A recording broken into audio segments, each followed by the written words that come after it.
Welcome back to my channel Jain recipes by Khyati Mehta. Friends, હું મારી ઘણી બધી રેસિપીમાં હોમમેડ ચીઝ યુઝ કરું છું. તો એક વ્યુઅરની ડિમાન્ડ હતી કે હું હોમમેડ ચીઝની રેસિપી શેર કરું. તો ચલો આજે હું તમારી સાથે હોમમેડ ચીઝની રેસિપી શેર કરું છું.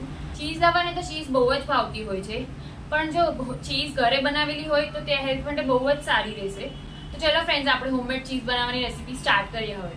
જો તમને મારી આજની બતાવેલી રેસિપી ગમે તો મારી ચેનલને સબસ્ક્રાઈબ જરૂરથી કરજો અને સાથે સાથે બેલ આઇકન પર પણ ક્લિક કરજો. ફ્રેન્ડ્સ, ચીઝ બનાવવા માટે મેં અહીંયા 1 લીટર ફૂલ ફેટ દૂધ લીધું છે, જે તબેલાનું ફ્રેશ દૂધ છે. આપણે ચીઝ બનાવવા માટે પેકેટનું ફૂલ ક્રીમ દૂધ લેવા કરતાં આ તબેલા કે ડેરીનું ફ્રેશ દૂધ લેશું તો ચીઝ વધારે સારી બનશે.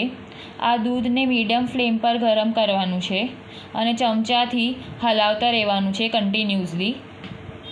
ચેક કરતી વખતે જોવાનું આપણી આંગળી સહન કરી શકે એવું ગરમ હોવું જોઈએ. તમે જોઈ શકો છો, હું આંગળી નાખીને ચેક કરું છું તો સહન થઈ શકે એટલું ગરમ છે. ગેસની ફ્લેમ ઓફ કરી દઈશું. હવે મેં અહીંયા 2 લીંબુનો રસ લીધો છે. થોડું થોડું કરીને આપણે તે એડ કરતા રહીશું અને સાથે સાથે હલાવતા જશું, જેથી કરીને દૂધ આપણું ફાટી જાય. જો તમને મારી બતાવેલી રેસિપી ગમે તો મારી ચેનલને લાઇક, શેર અને સબસ્ક્રાઈબ જરૂરથી કરજો અને સાથે સાથે બેલ આઇકન પર પણ ક્લિક કરજો. તમે જોઈ શકો છો, દૂધ આપણું ધીરે ધીરે ફાટી રહ્યું છે. આવી રીતે મેં 2 લીંબુનો રસ એડ કરી દીધો છે. દૂધ પ્રોપરલી હજી ફાટ્યું નથી.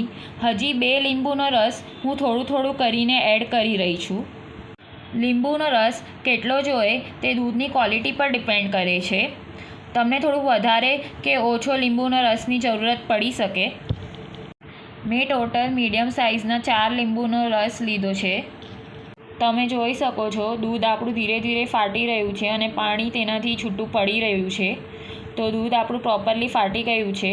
હવે મેં અહીંયા ગળણી લીધી છે, તેમાં આપણે ફાટેલું દૂધ એડ કરશું તો બધું જ પાણી અલગ પડી જશે.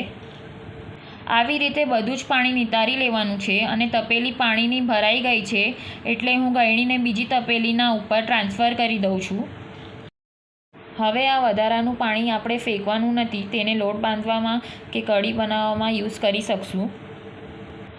તમે જોઈ શકો છો, આપણું આટલું પાણી વધ્યું છે જે દૂધથી છૂટું પડી ગયું છે. હવે આપણે આ ફાટેલા દૂધના મિક્સરને પાણીથી 2 વાર વોશ કરી લઈશું, જેથી કરીને તેમાં લીંબુના રસનો ટેસ્ટ અને સ્મેલ ના આવે. આવી રીતે પાણી એડ કર્યા પછી ચમચાથી પ્રોપરલી હલાવીને અને પ્રેસ કરીને બધું જ એક્સ્ટ્રા પાણી નીકાળી લઈશું. તમે જોઈ શકો છો, મેં બધું જ એક્સ્ટ્રા પાણી કાઢી લીધું છે અને ચીઝ બનાવવા માટે આપણું ફાટેલા દૂધનું મિક્સર રેડી થઈ ગયું છે. હવે ફરીથી હાથેથી પ્રેસ કરીને તેને એક બોલમાં લઈ લઈશું.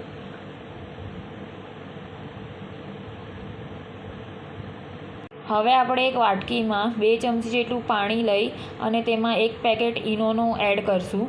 આ સ્ટેપ આપણે ખાસ કરવાનો છે, તેને સ્કીપ નહીં કરતા. આ સ્ટેપ કરશો તો જ આપણી ચીઝ સારી બનશે. ઈનો એડ કરવાથી પાણીમાં એકદમ ફીણ થઈ જાય છે. આ બધા જ ફીણ બેસી જાય અને પાણી એકદમ નોર્મલ પાણી જેવું થઈ જાય ત્યાં સુધી આપણે એને રહેવા દેવાનું છે. આ પ્રોસિજર થતાં 4 થી 5 મિનિટ જેટલો સમય લાગશે.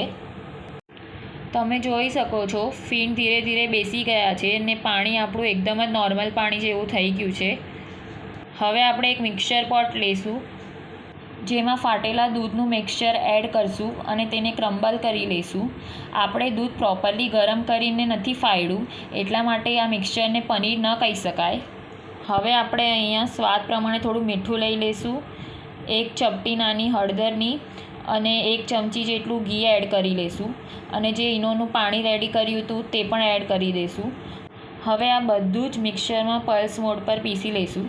જરૂર લાગે તો 1-2 ચમચી જેટલું પાણી એડ કરવાનું પીસતા વખતે અને આવી રીતે ફાઇન પેસ્ટ રેડી કરી લેવાની. હવે આપણે ચીઝને ડબલ બોઇલરથી મેલ્ટ કરશું, જેની માટે મેં એક તપેલીમાં થોડું પાણી ગરમ કરવા માટે મૂક્યું છે અને તેના પર ચીઝનો બોલ મૂક્યો છે. ચીઝ એકદમ લિક્વિફાઈ થઈ જાય ત્યાં સુધી આપણે તેને મેલ્ટ કરશું. તમે જોઈ શકો છો, ચીઝ આપણી કેટલી સિલ્કી અને મસ્ત બની છે તે. હવે મેં અહીંયા એક ડબ્બો લીધો છે, જેમાં મેં નીચે બટર પેપર પાથરી દીધો છે.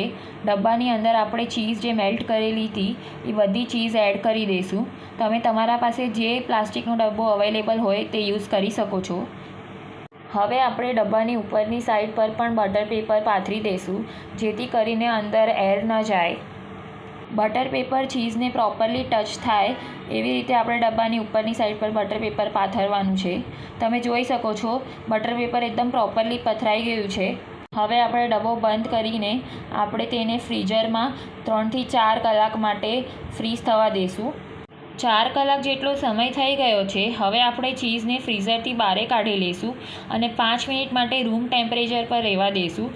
પછી તેને ડિમોલ્ડ કરી લઈશું. તમે જોઈ શકો છો ચીઝ આપણી પ્રોપરલી સેટ થઈ ગઈ છે. 1 લીટર દૂધમાંથી 200 ગ્રામ જેવી ચીઝ બની છે આપણી.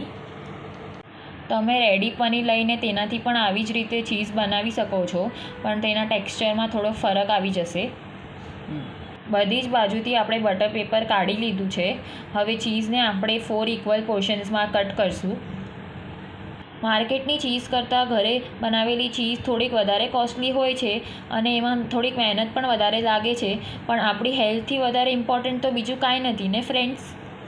તમે જોઈ શકો છો ફ્રેન્ડ્સ, આપણી હોમમેડ ચીઝ એકદમ માર્કેટ સ્ટાઇલ જ બની છે. ફ્રેન્ડ્સ, આ ચીઝને આપણે ફ્રીઝરમાં 1 વીક માટે સ્ટોર કરી શકીએ છીએ. આપણે ચીઝને 4 ઇક્વલ પોર્શનમાં કટ કરી લીધી છે. તમે જોઈ શકો છો એનું ટેક્સચર અને કલર એકદમ પ્રોપર છે.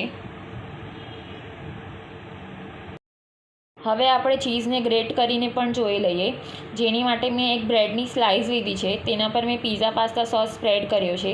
તેના પર હવે આપણે ચીઝ ગ્રેટ કરી લઈએ. તમે જુઓ છો ને ફ્રેન્ડ્સ, ચીઝ આપણી કેટલી સરસ રીતે ગ્રેટ થાય છે. હવે બ્રેડને આપણે લોઢી પર શેકી લઈએ, જેથી કરીને આપણે જોઈ શકીએ ચીઝ આપણી કેવી મેલ્ટ થાય છે તે. એની માટે મેં ઘી લગાડ્યું છે લોઢી પર. તેના પર બ્રેડની સ્લાઇસ મૂકી દઈશું અને તેને એક લીડથી કવર કરી દઈશું ને 3 થી 4 મિનિટ માટે તેને શેકાવા દઈશું. 4 મિનિટ જેવો સમય થઈ ગયો છે. હવે આપણે ચેક કરી લઈએ. ફ્રેન્ડ્સ, તમે જોઈ શકો છો ચીઝ આપણી બધી જ પ્રોપરલી મેલ્ટ થઈ ગઈ છે. એ ખબર જ નથી પડતી કે આપણે હોમમેડ ચીઝ યુઝ કરી છે. Thank you so much for watching my video.